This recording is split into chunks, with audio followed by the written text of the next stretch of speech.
और रोजगार हमारा जन्म सिद्ध अधिकार है। उठो जवानों आगे आओ, लड़कर नया समाज बनाओ, सबको शिक्षा सबको काम, वरना होगी नींद हराम। भगत सिंह के सपनों को साकार करो, साकार करो। भगत सिंह के सपनों को साकार करने की प्रत्याशा में यह बच्चे आज ट्रेन में मिल गए। मैं भी इस ट्रेन में यात्रा कर रहा था एक वैधानिक यात्री के रूप में।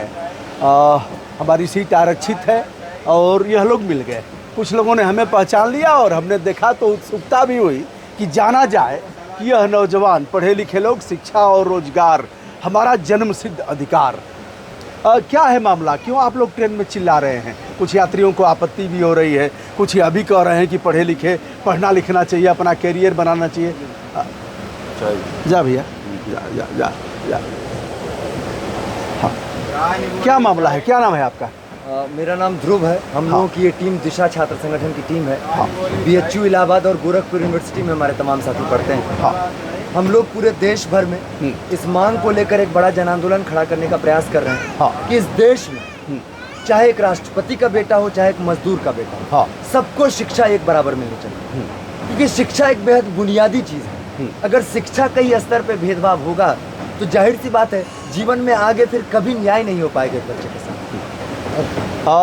एक बराबर शिक्षा मिलनी चाहिए, निःशुल्क और अनिवार्य शिक्षा। आ जाओ बेटा, आप भी थोड़ा बातचीत किया जाए। निःशुल्क और अनिवार्य शिक्षा अधिनियम लागू है हमारे देश में और प्राथमिक से लेकर के जूनियर तक की निःशुल्क शिक्षा है। यहाँ तक तो ठीक है, एक पैसा नहीं लगना है, ड्रेस भी मिलेगा, भोजन भी मिलेगा और कॉपी किताब भी मिलेगा। यह निःशुल्क और अनिवार्य शिक्षा है और सबको पढ़ाना है। उसके ऊपर की शिक्षा महंगी है। आप लोगों का यह कहना है कि उसको भी निःशुल्क होना चाहिए, क्यों?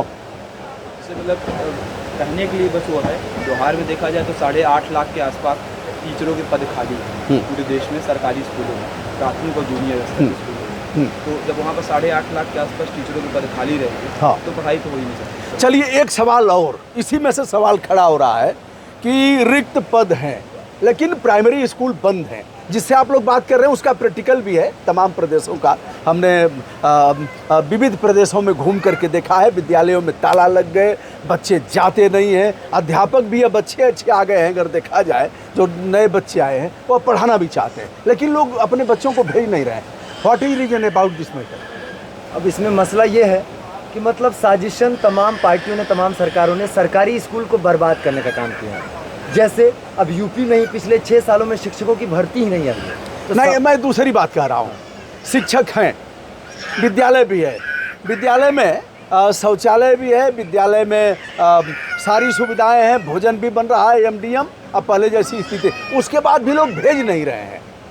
कैसे कहा जाए, जैसे जूनियर तक अगर मान लिया जाए, लोग भेज नहीं रहे हैं। मैंने देखा है, प्रैक्टिकल हमारे पास है। हम लोग का ये कहना है कि जैसे वास्तव में जो सच्चाई है सरकारी स्कूलों की, मतलब आंकड़ों में तो बहुत सारी बातें होती है, लेकिन अगर वास्तव में सरकारी स्कूलों की सच्चाई देखी जाए तो खुद ये सरकार का आंकड़ा है कि 52% ऐसे स्कूल है जिसमें 1 या 2 शिक्षक ही पढ़ा रहे हैं। तो जाहिर सी बात है अगर 1 या 2 शिक्षक कितनी भी मेहनत और ईमानदारी से पढ़ा लेंगे वो सारे बच्चों को तो ठीक से पढ़ा नहीं पाएंगे। मैं दूसरी बात कह रहा हूँ, वही बात बच्चे 10 हैं और शिक्षक 4 हैं। अब बताओ, हम गिनवा देते हैं। आइए भैया, आइए सर, आइए। लेकिन जैसे एक स्वाभाविक सा प्रश्न उठता है ना, देखो एक प्रश्न अभी उठता है कि भैया इधर से भी जा सकते थे अगर उतरना होगा तो। यह भी है, इसको कौन समझाएगा? नहीं समझा पाएंगे हम। 1-2 मिनट रुक भी सकते थे, वो नहीं रुकेंगे और फिर देखिए फिर आएंगे भाई साहब, फिर चापेंगे। चलो, कुल मिला करके इस जो भी अभियान आप लोग चला रहे हैं, हमारा अनुरोध होगा, आइए भाई साहब, आइए। शुभकामना। एक बार फिर एक चास करिए इधर से।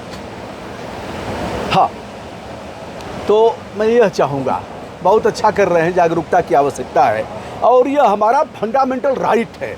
भोजन का अधिकार है, राइट टू फूड, और इसी तरह से शिक्षा का अधिकार है। यह शिक्षा होनी चाहिए। यह बात सच है कि यदि हमारे बच्चे जैसे नीट का एग्ज़ाम क्वालिफाई किया तो अगर 1-2 नंबर से परसेंटेज से कम हो जाता है तो प्राइवेट में जाएगा, 1 करोड़ रुपया लगेगा, वह डॉक्टर बनेगा तो श्री राम शर्मा आचार्य का भक्त तो होगा नहीं, वो वही करेगा, उसको निकालेगा।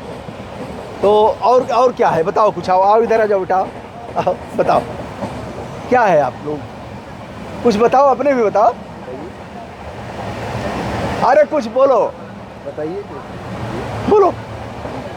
हाँ बताओ। बताइए जो भी है। चलो कुछ और इसके साथ जोड़ते हैं। बेटी हो और मैं भी बेटियों का बाप हूँ। मासिक धर्म में बेटियों का की कठिनाई क्या होती है इस पर भी जागरूक करना है। किन परिस्थितियों से गुजरना होता है इस पर भी जागरूक करना है। सरकार का दायित्व है उस पर भी बात करना है और अपने घर की माताओं को भी जागरूक करना है। बेटियां बता नहीं पाती हैं किस अवसाद से गुजरती हैं। फिर विद्यालयों में अलग से उनके लिए जो बेटियों के लिए होना चाहिए, लैट्रिन बाथरूम नहीं है विद्यालयों में, इस पर भी बात होनी चाहिए। हाँ कुछ कह रहे थे, बताओ। मतलब हम लोग मतलब अभी देखिए यहाँ पर अभी तो आप चला रहे हैं, मैं थोड़ा सा इस पर हो जाता हूँ। मतलब अभी देखिए आप चला रहे हैं, कभी कहाँ रहते हैं आप, कभी मिल के जैसे यहाँ पर बातचीत ना हम ये बात हो जाए उसके बाद हम लोग बातचीत कर लेते हैं। देखिए आपने जो सवाल पूछा मैं उसका जवाब दे आ जाओ, इधर आ जाओ। बहुत देखिए, बढ़िया, बहुत बढ़िया, अभिनंदन। बताओ। आपने पूछा कि विश्वविद्यालयों में हाँ। महिलाओं के लिए सुरक्षा की बात। हम लोग इलाहाबाद विश्वविद्यालय में नहीं, पढ़ाई सुरक्षा करते की बात हमने हैं। कहाँ कहा है। महिलाओं के लिए जो उनके मेंस्ट्रुएशन वाली प्रॉब्लम रहती हमने है या- फंडामेंटल राइट की बात किया है, जो देखिए, मौलिक सुविधाओं की उसी बात का किया जवाब है। दे रहा हूँ। इलाहाबाद विश्वविद्यालय में पढ़ाई करते हैं, ऑक्सफोर्ड ऑफ द ईस्ट कहा जाता है, लेकिन एक भी सार्वजनिक शौचालय लड़कियों के लिए नहीं है। उस बहुत बड़ी बात। पूरे विश्वविद्यालय में नहीं यानी है। इंटर कॉलेज में भी महिलाओं के लिए शौचालय नहीं होता है। पूरे विश्वविद्यालय में सार्वजनिक शौचालय की बात कर रहा हूँ। डिपार्टमेंट में अलग अलग शौचालय हैं, हाँ। लेकिन होता यह सैटरडे संडे को विश्वविद्यालय में क्लासेस बंद हो जाते हैं, लेकिन सैटरडे संडे को लाइब्रेरी खुलती है, सैटरडे संडे को कैंपस में स्टूडेंट मौजूद रहते हैं। उनके लिए शौचालय की व्यवस्था होनी चाहिए, लेकिन कोई सार्वजनिक शौचालय नहीं है। चलो, अब एक है, एक- उस पर ताला लगा दिया। चलो एक राय है हमारी। दूसरी चीज- आप कुलपति को लिखोगे, कुल सचिव को लिखेगो, मतलब जो प्रशासनिक मामले हैं वो कुल सचिव देखता है। उसके बाद लड़कियों ने खून से एप्लीकेशन लिखा था अरे इसके बाबू लिए। हमको भेजो, हम उनकी ऐसी की तैसी कर देंगे। ठीक है, उनकी ऐसी की तैसी, मैं कोई बड़ी बात नहीं कर रहा हूँ, हाथ आपने नहीं एक रहा और सवाल हूँ, पूछा था। ऐसी की तैसी कर दूंगा आपने एक उनकी। और सवाल पूछा था। एक मामला वहीं इलाहाबाद उच्च न्यायालय के मुख्य न्यायाधीश को लिखेंगे, या पीआईएल का मैटर होगा। अंतर्देशीय भी लिखेंगे तो उनको इंटरटेन करना पड़ेगा। कुछ नहीं होगा। अरे बाबू, अच्छा तो इससे क्या होगा बेटा, ये बताओ। अगर उससे कुछ नहीं होगा, एक मिनट अंकल जी, मैं उससे बताता अगर कुछ नहीं होगा तो मैं इससे क्या बताता होगा? हूँ। विश्वविद्यालय के जो वाइस चांसलर हैं उनको अवैध करार दिया गया। अवैध इसलिए करार दिया चलो, गया है हमको अपत्र- क्योंकि हमको- वाइस चांसलर होने की जो हाँ, योग्यता होती है वो पूरा नहीं सुनो, हुआ है। लड़कियों का वो पत्र हमको प्राप्त कराओ, प्राप्त करवाएंगे। और उसके बाद अगर समाधान न करा दिया तो कहना। बिल्कुल, आप ये तो अच्छी बात है। लेकिन वो पत्र दिखाओ, बिल्कुल। पंजीकृत डाक से भेजा गया हो, मेल से भेजा गया हो, वो उनके ज्ञापन दिया WhatsApp- गया, ज्ञापन दिया गया है वाइस चांसलर को। मेल समय इसका है। विश्वविद्यालय में वाइस चांसलर रहती हैं, उनको ज्ञापन दिया गया कि कैंपस में फिर कह रहा हूँ, मेल ठीक है। मेल कंप्यूटर झूठ नहीं बोलेगा।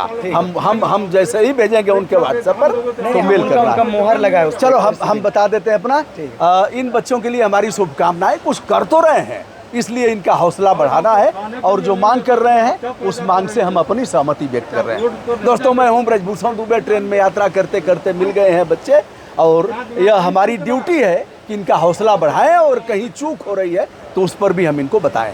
धन्यवाद।